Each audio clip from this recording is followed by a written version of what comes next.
I never thought one sleepless night could change my entire life. That night started like any other, quiet, calm, too ordinary to notice. If someone had told me that before sunrise I'd be holding my trembling dog in my arms, crying and thanking him for saving me, I wouldn't have believed them. It was almost midnight when Max started barking. At first, it was just a single bark, low and sharp, then another. Soon, it turned into a desperate series of growls echoing down the hallway. Max, shush! I groaned, half asleep, pulling the blanket over my head. I'd been exhausted that day. Work had drained every bit of my energy. I wasn't in the mood to deal with his nonsense. Max wasn't usually a loud dog. He was a golden retriever, gentle, loyal, calm.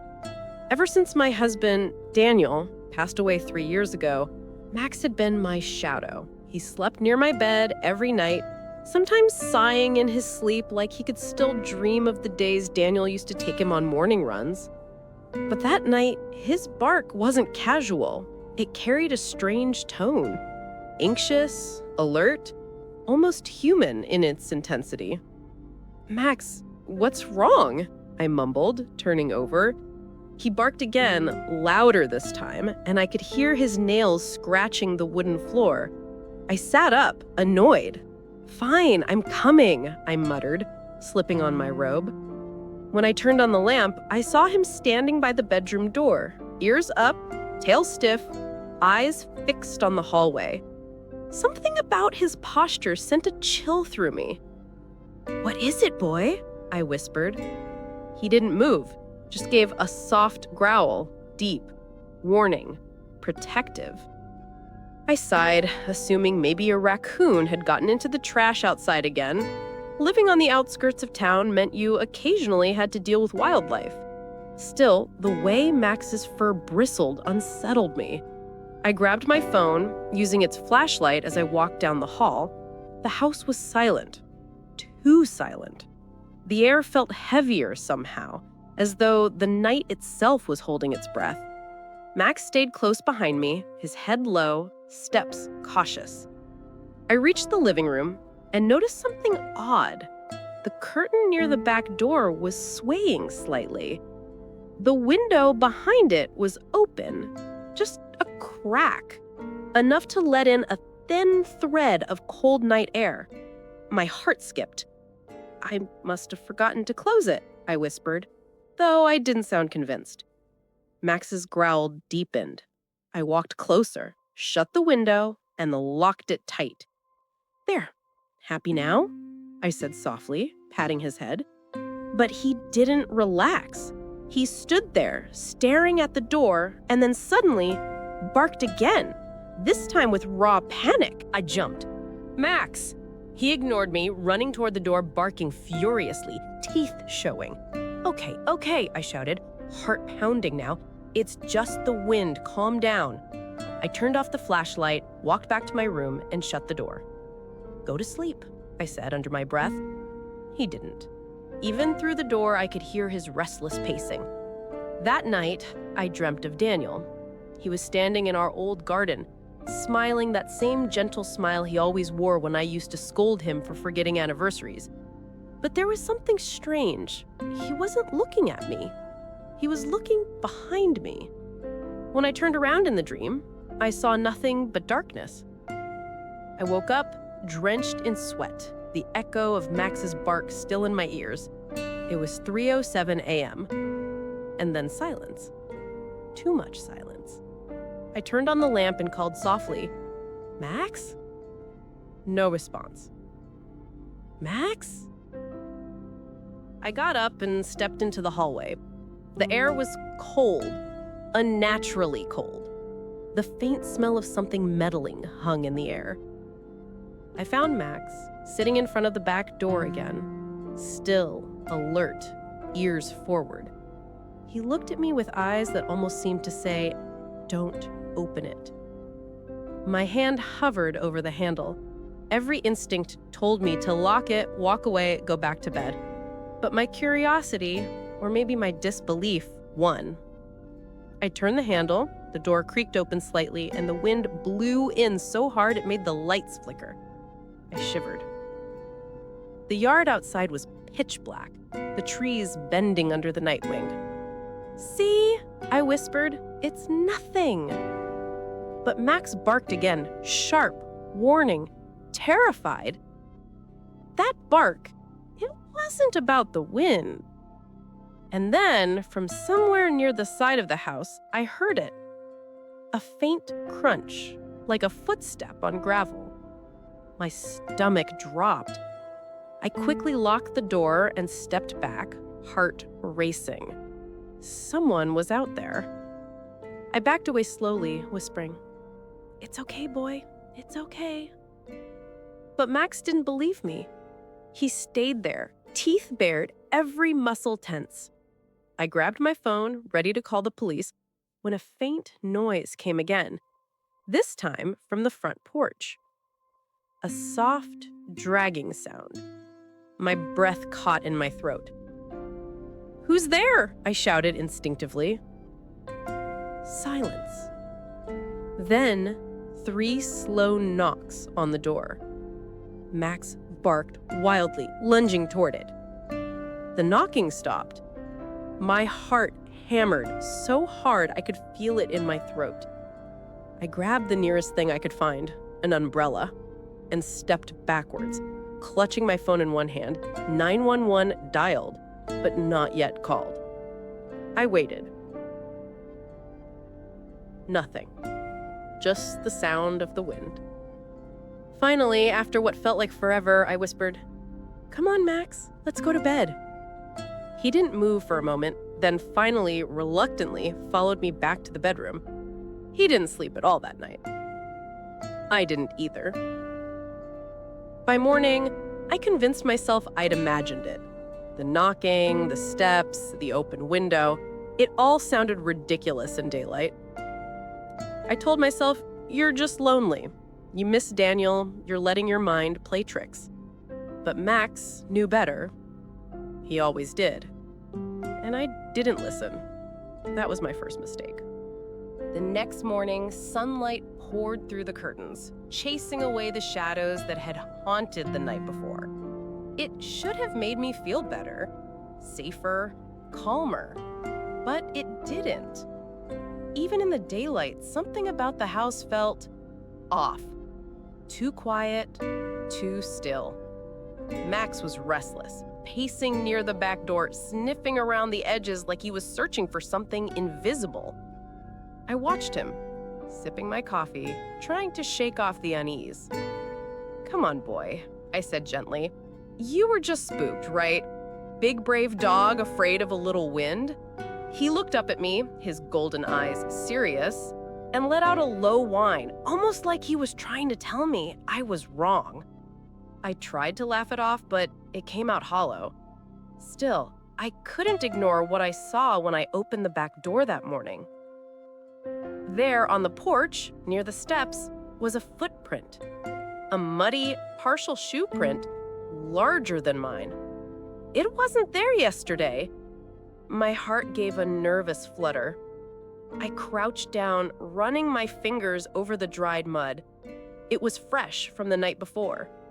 I could feel my pulse thudding in my fingertips.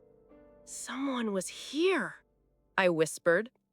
Max barked softly behind me, his nose pressed to the ground, sniffing along the edge of the porch. He stopped, near the side railing, growled once, then backed away, tail tucked slightly. The sensible thing to do would have been to call the police. But then I thought, what would I even tell them? "Excuse me, officer, my dog barked at midnight and I found a footprint." They'd think I was paranoid. So I told myself it must have been a delivery man, a kid, or maybe a lost neighbor. Anything to make it sound normal. But deep down, something in me already knew this wasn't normal. That afternoon, I went about my day as usual. I worked from home, freelance editing for local authors, so most of my time was spent in front of my computer. Max lay beside my desk, his head resting on his paws, eyes half closed but alert. Every now and then, he'd raise his head and stare toward the hallway, ears twitching at sounds I couldn't hear. At one point, he stood up suddenly, tail stiff, and let out a quiet growl. "What now?" I muttered, taking off my glasses. He was staring at the living room doorway again. When I followed his gaze, I saw nothing, just the soft light spilling through the curtains. Still, I couldn't shake the feeling of being watched. That evening, my friend Clara called. "Hey, you sound tired. Rough night?" I hesitated. Yeah, Max was acting strange again, barking like crazy. I think someone might have been outside. "Outside? Annie, that's not funny." "I'm not joking. I found a footprint on the porch this morning." "Oh my God, did you call the cops?" I sighed. "No, because I don't even know what to tell them. Nothing's missing. It could have been anyone." She went quiet for a moment. "Still," she said finally, "promise me you'll lock everything tonight and maybe keep something near the bed, just in case." I laughed nervously. "Like what? My lamp?" "Like a bat or pepper spray, Annie, seriously." I smiled at her concern, but underneath, her words made me uneasy. She was right. Something wasn't right about this. After we hung up, I double-checked every window, every door. The locks clicked in place one by one. Max followed me the whole time, tail low, as if he understood what I was doing. When I finished, I knelt down and stroked his fur. "You're my brave boy," I whispered. "We'll be fine." He looked at me, his eyes soft but uncertain. That night, the air was cold again. The kind of stillness that feels heavy, like the world was holding its breath. I tried to read a book, but my mind wandered. Every creak of the house made me tense. Max lay near the door, half awake, one ear raised. Around midnight, I finally turned off the lights and lay back, telling myself I was being silly. It was just an old house. Old houses make noises. Then I heard it. A faint click, like a door latch. My body went rigid. Max lifted his head, ears perked. A low growl rumbled from his chest. I held my breath, straining to listen. The sound came again, this time from the direction of the kitchen. Slow, deliberate. Someone was inside. "Stay," I whispered to Max, my voice trembling. Of course, he didn't. He was already up, moving toward the door, every step careful and quiet. I grabbed my phone, my fingers shaking as I opened the flashlight. The narrow beam of light cut through the dark hallway. My heart pounded so hard I could hear it echoing in my ears. Max moved ahead, sniffing, his growl deepening with each step. We reached the kitchen doorway. The light from my phone trembled across the room, over the counter, the table, the sink. Everything looked normal. Then I saw it. The back door was unlocked and slightly open. I knew I had locked it. For a moment, I couldn't move. My legs felt frozen in place. Then Max barked, a sound so loud it jolted me into action. I slammed the door shut, locked it, and dragged the small wooden table in front of it. "Who's there?" I shouted, though my voice cracked halfway through. No answer, just the sound of footsteps, faint, quick, retreating into the darkness outside. My breath came in sharp gasps. I called the police immediately. The officers arrived 15 minutes later. Two men, calm, professional, checking the back door, shining flashlights across the porch and garden. "Ma'am, looks like someone tried to force the latch here," one of them said, pointing to a scratch near the handle. "See that? Could have been a screwdriver or a knife." The words made my skin crawl.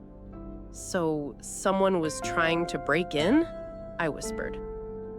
"Possibly. You said your dog barked around midnight before?" "Yes, last night and tonight. He wouldn't stop." "Well," the younger officer said, glancing at Max, "seems like he's got good instincts. You should trust them." They took a quick look around, then gave the usual advice. Better locks, motion lights, maybe a camera system. They couldn't do much without evidence. After they left, the silence felt heavier than ever. It was like the whole house had absorbed their words and now echoed them in whispers. Someone tried to break in. That night, I didn't sleep at all. I sat on the couch with Max, watching the windows, every shadow feeling alive. I thought of Daniel again, of how he used to say, "Trust your gut, Annie. It's never wrong." Maybe my gut and Max had been warning me all along, but I hadn't wanted to believe it. I wanted peace, not paranoia. I wanted my quiet life, but peace had already left the house. By morning, I made a decision. I was going to install a security camera and keep the police on speed dial. But part of me also wanted to understand why. Why my house? Why now? I'd lived here for 10 years without trouble. I didn't have enemies. No one even knew I lived alone except for my small circle of friends. Still, something inside told me this wasn't random. Whoever had come to my door wasn't done yet. And as I stood there watching Max sniff the backyard through the glass, I felt it. That quiet hum of dread, low and steady in my chest. I didn't know it then, but the real nightmare hadn't even started. The warning signs were only beginning. And the next time Max barked, it wouldn't be to save me from fear. It would be to save me from something much, much worse. The next few days passed in a strange blur. Every morning, I'd wake up with the same dull fear in my stomach, that uneasy feeling that someone had been near the house again. And every night, I'd check each door, each lock, twice, sometimes 3 times.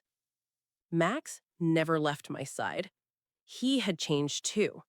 He wasn't his playful self anymore. No chasing his favorite red ball, no wagging tail when I made breakfast. Instead, he watched, always watching. Every sound made his ears twitch. Every shadow made him growl softly. It was like he knew something was still wrong.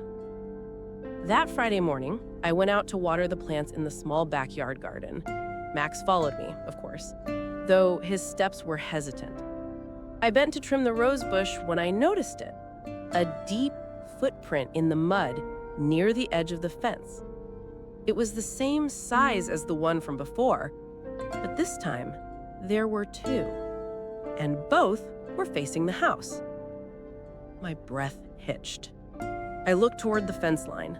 Someone had been standing there, watching me, watching us.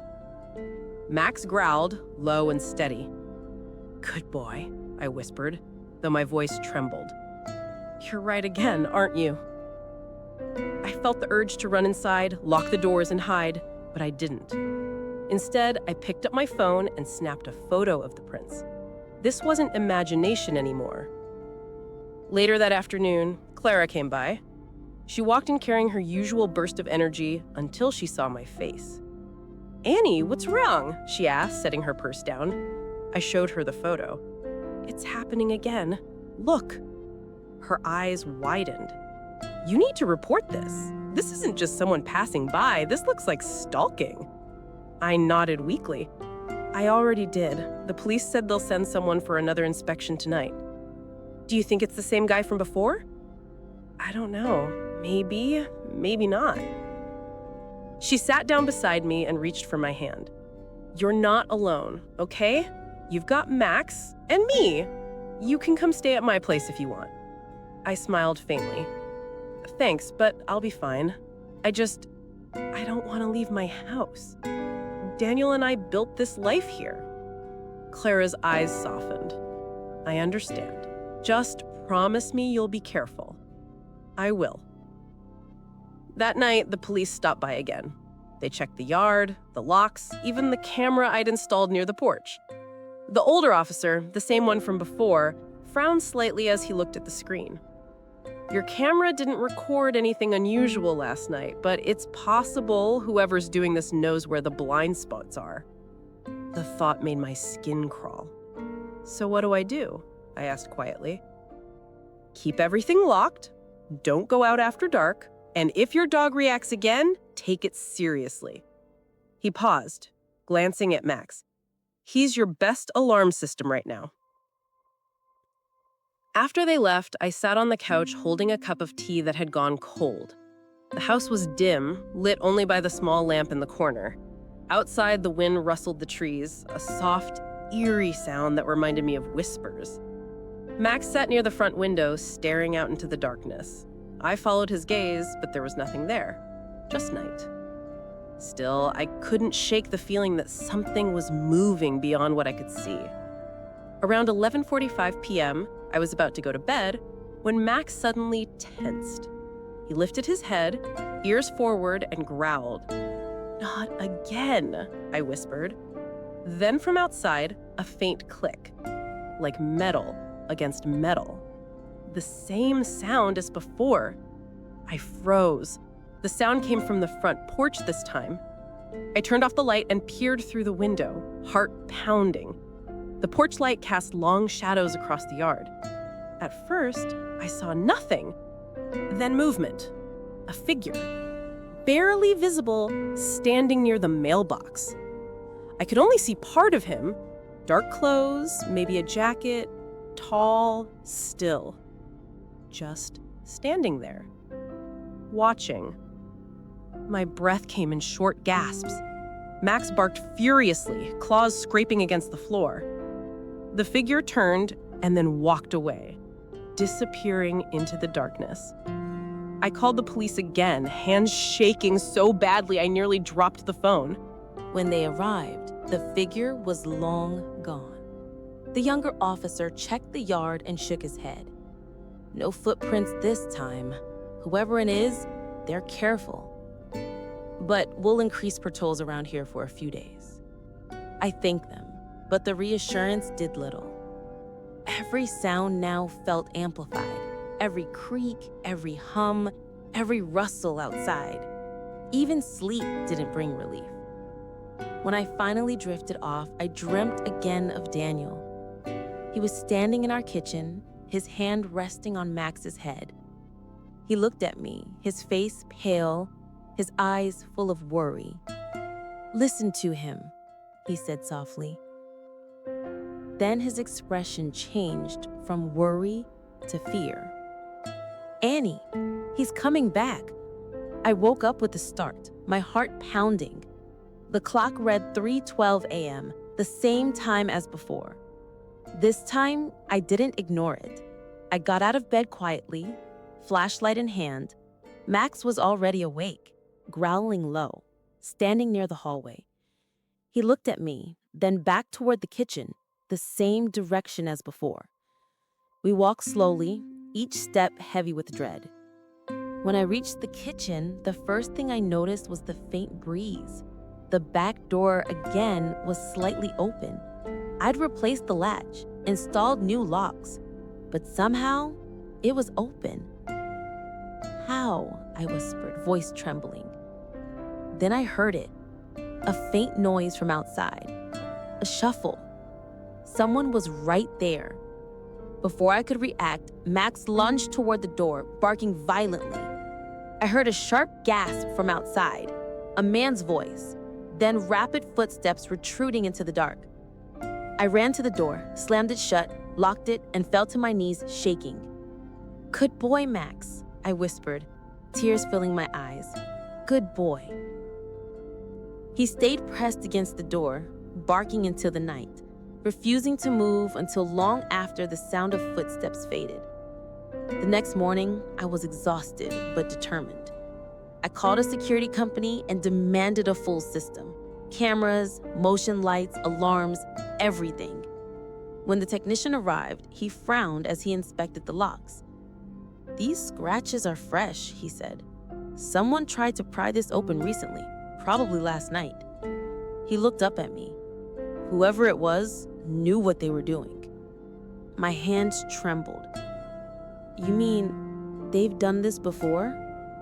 He nodded slowly. "Yeah, this wasn't random." That sentence echoed in my head long after he left.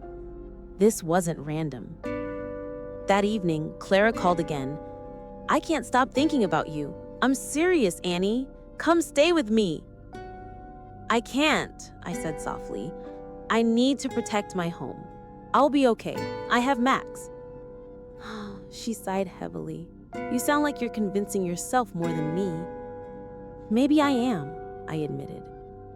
That night, I couldn't bring myself to sleep in the bedroom. Instead, I made a small bed for myself on the couch in the living room where I could see both doors. Max lay beside me, head on his paws, eyes half open. The hours dragged. Midnight came, 1 o'clock, 2. And then at 2:43 a.m., Max lifted his head and growled again. This time, it wasn't the low, uncertain growl I heard before. It was deeper, fiercer. I turned on the monitor connected to the new outdoor camera. My heart stopped. There, in the dim light of the motion sensor, was a man, standing by the gate, looking directly at the camera. He wasn't wearing a mask. He didn't flinch when the light came on. He just stood there, staring. Then, slowly, he raised his hand and waved. I froze, staring at the screen, too horrified to move. It wasn't just some stranger. He knew I was watching. Max barked wildly, jumping toward the window. The man turned and within seconds vanished into the darkness again. I called the police again. They arrived within 10 minutes this time, sirens flashing. The officer reviewed the footage, face tense. "Do you recognize him?" I stared at the screen, at the man's face. Something about him felt familiar, but I couldn't place it. The way he tilted his head, the faint smirk, it stirred something deep in my memory. "No, I don't think so," I whispered finally, but I wasn't sure. "Don't go anywhere alone for a while," the officer warned. "If he comes back, don't open the door, call us immediately." I nodded numbly, clutching Max close. He was still trembling. After they left, I sat there for a long time, staring at the blank monitor screen. The image of that man waving replayed over and over in my mind. I thought about all the times Max had tried to warn me, the nights I told him to be quiet, to calm down, the moments I ignored his instincts, his loyalty. And now I finally understood. He'd been right every single time. But it was too late for denial now, because whoever that man was, he wasn't done with me yet. That night will forever be burned into my memory. It was a little past midnight when Max began barking again, louder, more desperate this time. I sat up in bed, my heart racing. The sound wasn't just barking, it was panic. I'd never heard him sound like that before. "Max, enough!" I yelled, but he didn't stop. Instead, he ran straight to my bedroom door, scratching and whining. Something in my gut twisted. Maybe it was instinct. Maybe it was the tone in his cry. Whatever it was, it made me throw off my blanket and follow him. The house was pitch dark. I could hear the wind brushing against the windows and the faint sound of the old grandfather clock ticking in the hall. Max was now standing at the top of the stairs, his body stiff, his tail straight down, a low growl rumbling from his chest. I grabbed my phone to use the flashlight. "What is it, boy?" I whispered. Then I heard it, a sound that made my skin crawl. A creak, like someone stepping on a wooden floorboard near the kitchen. My heart started pounding in my ears. I froze, trying to listen. There it was again, softer this time, followed by what sounded like breathing. "Is someone there?" I called out, my voice shaking. No answer. Max barked again, once, sharply, and took off running down the stairs. "Max, wait!" I whispered harshly, following him, my bare feet cold against the floor. When I reached the living room, my flashlight beam caught something.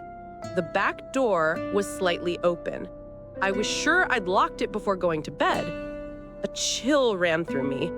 Max stood between me and the door, teeth bared, his fur standing up.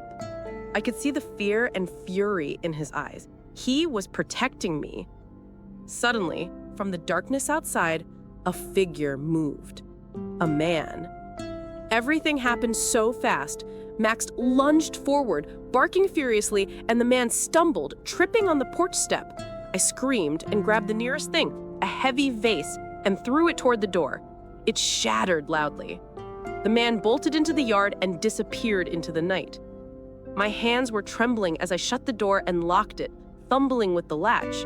Max was still growling softly, pacing near the curtains. I called the police immediately, my voice shaking. "Ma'am, stay on the line," the operator said calmly. "We're sending a unit right now. Do not open the door for anyone but the officers." I nodded, even though she couldn't see me. My whole body was shaking uncontrollably. When the officers arrived 10 minutes later, I was still clutching Max, who was panting heavily. They checked the yard, the porch, and the woods behind my house. Footprints. Muddy ones. Leading straight to my door. The officer looked at me and said, "You're lucky your dog woke you up. We've been tracking reports of break-ins around this area all week. The suspect's dangerous. You could have been his next target." I felt my knees weaken. Max leaned against me, his body warm, his breathing slowing down. I whispered, "You saved me, didn't you, boy?" The officer smiled faintly. "He's a hero, ma'am." But then I noticed it. A dark patch on Max's side. Blood. My heart dropped. In all the chaos, I hadn't realized he was hurt. "Max! Oh my God!" I cried, kneeling down. There was a deep gash on his flank, maybe from the door or a knife? He whimpered softly, but didn't back away. I pressed my hand gently over the wound, tears streaming down my face. "I'm so sorry, Max. I should have listened to you earlier." That night, as the flashing red and blue lights painted my living room walls, I realized something painful. I had ignored his warnings for days, and it nearly cost both of us everything. The moment the police left, the house felt unbearably quiet. The kind of silence that hums in your ears, heavy, suffocating. Max lay beside me on the couch, trembling slightly, his breathing shallow. I could see the pain in his eyes, and it broke me. I wrapped him in a blanket, whispering, "Hold on, boy. Just hold on." My fingers were shaking as I grabbed my car keys. I didn't care that it was past 2 a.m. or that I was still wearing my nightgown. All that mattered was getting Max help. The vet clinic's emergency lights glowed faintly when I pulled up. The nurse at the front desk took one look at us and rushed over. "He's losing blood," she said urgently. "What happened?" I could barely get the words out. He protected me. Someone broke in." They took Max into the treatment room, leaving me standing there alone, cold, terrified, and praying under my breath. Minutes stretched into what felt like hours. Every tick of the clock echoed like a drumbeat in my chest. I kept replaying everything in my head, the nights I told him to be quiet, the way he stared at the window, at the fear in his bark. I dismissed it all. And now he was fighting for his life because I hadn't trusted him.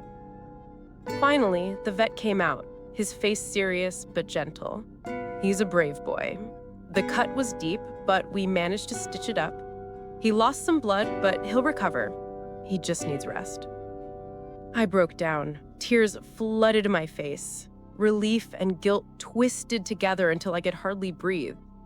"Thank you," I whispered, over and over. When they brought Max out, his eyes met mine, tired but still full of love. His tail thumped weakly against the table. I knelt beside him and pressed my forehead to his. "I'm so sorry. I didn't listen, and you still saved me." He let out a small, soft whine as if to say, "It's okay." I took him home that morning,